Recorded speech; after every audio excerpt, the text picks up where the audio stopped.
Joshua 10. The sun stands still. It's interesting.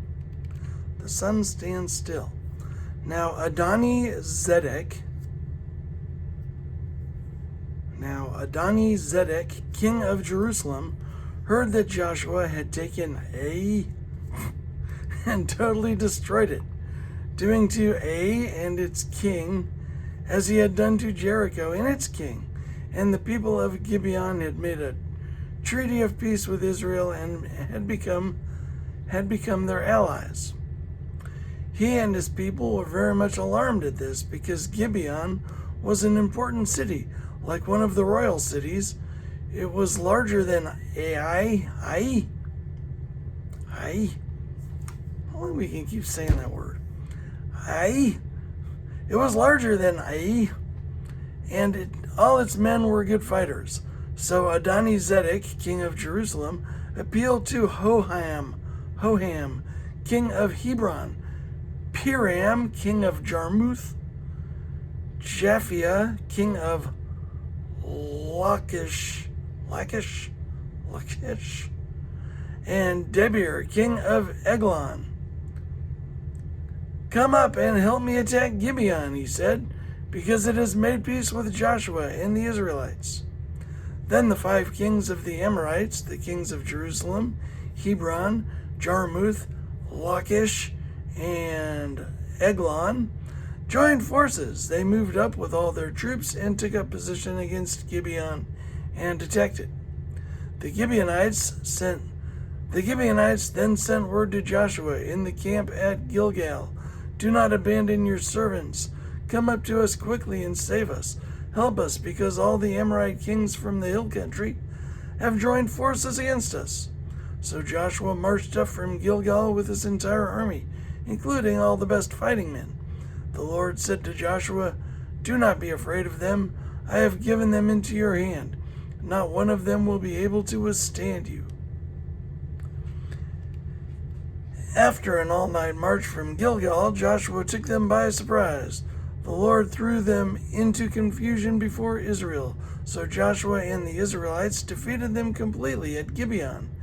Israel pursued them along the road, going up to Beth Horon, and cut them down all the way to Azekah and Makkedah. As they fled before Israel on the road down from Beth Horon to Azekah, the Lord hurled large hailstones down on them, and more of them died from the hail than were killed by the swords of the Israelites. On the day the Lord gave the Amorites over to Israel, Joshua said to the Lord in the presence of Israel, Sun, stand still over Gibeon, and you, moon, over the valley of Aijalon. So the sun stood still, and the moon stopped, till the nation avenged itself on its enemies, as it is written in the book of Jashar. The sun stopped in the middle of the sky and delayed going down about a full day. There has never been a day like it before or since, a day when the Lord listened to a human being. A day when the Lord listened to a human being. Surely the Lord was fighting for Israel. Then Joshua returned with all Israel to the camp at Gilgal. 5 Amorite kings killed. Now the 5 kings had fled and hidden in the cave at Makkedah. When Joshua was told that the 5 kings had been found hiding in the cave at Makkedah, he said, "Roll large rocks up to the mouth of the cave and post some men there to guard it. But don't stop. Pursue your enemies. Attack them from the rear and don't let them reach their cities, for the Lord your God has given them into your hand." So Joshua and the Israelites defeated them completely, but a few survivors managed to reach their fortified cities. The whole army then returned safely to Joshua in the camp at Makkedah, and no one uttered a word against the Israelites. Joshua said, "Open the mouth of the cave and bring those 5 kings out to me." So they brought the 5 kings out of the cave, the kings of Jerusalem, Hebron, Jarmuth, Lachish, and Eglon. When they had brought these kings to Joshua, he summoned all the men of Israel and said to the army commanders who had come with him, "Come here and put your feet on the necks of these kings." So they came forward and placed their feet on their necks. Joshua said to them, "Do not be afraid, do not be discouraged. Be strong and courageous. This is what the Lord will do to all the enemies you are going to fight." Then Joshua put the kings to death and exposed their bodies on 5 poles, and they were left hanging on the poles until evening. At sunset, Joshua gave the order, and they took them down from the poles and threw them into the cave where they had been hiding. At the mouth of the cave, they placed large rocks, which are there to this day. Southern cities conquered. That day, Joshua took Makkedah. He put the city and its king to the sword and totally destroyed everyone in it. He left no survivors, and he did to the king of Makkedah as he had done to the king of Jericho. Then Joshua and all Israel with him moved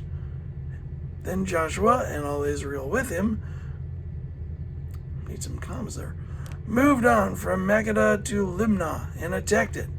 The Lord also gave that city and its king into Israel's hand. The city and everyone in it Joshua put to the sword. He left no survivors there, and he did to its king as he had done to the king of Jericho, Libnah. Then Joshua and all Israel with him moved on from Libnah to Lachish. He took up positions against it and attacked it. The Lord gave Lachish into Israel's hands, and Joshua took it on the 2nd day. The city and everyone in it he put to the sword, just as he had done to Libnah. Meanwhile, Horam, king of Gezer, had come up to help Lachish, but Joshua defeated him and his army until no survivors were left. Then Joshua and all Israel with him moved on from Lachish to Eglon. They took up positions against it and attacked it. They captured it that same day and put it to the sword and totally destroyed everyone in it, just as they had done to Lachish. Then Joshua and all Israel with him went up from Eglon to Hebron and attacked it. They took the city and put it to the sword, together with its king, its villages, and everyone in it. But they already killed the king. They left no survivors. Just as at Eglon, they totally destroyed it and everyone in it. Then Joshua and all Israel with him turned around and attacked Debir. They took the city, its king, and its villages, and put them to the sword. Everyone in it they totally destroyed. They left no survivors. They did to Debir and its king as they had done to Libnah and its king, and to Hebron. So Joshua subdued the whole region, including the hill country, the Negev, the western foothills, and the mountain slopes, together with all their kings. He left no survivors. He totally destroyed all who breathed, just as the Lord, the God of Israel, had commanded. Joshua subdued them from Kadesh Barnea to Gaza, and from the whole region of Goshen to Gibeon. All these kings and their lands Joshua conquered in one campaign, because the Lord, the God of Israel, fought for Israel. Then Joshua returned with all Israel to the camp at Gilgal.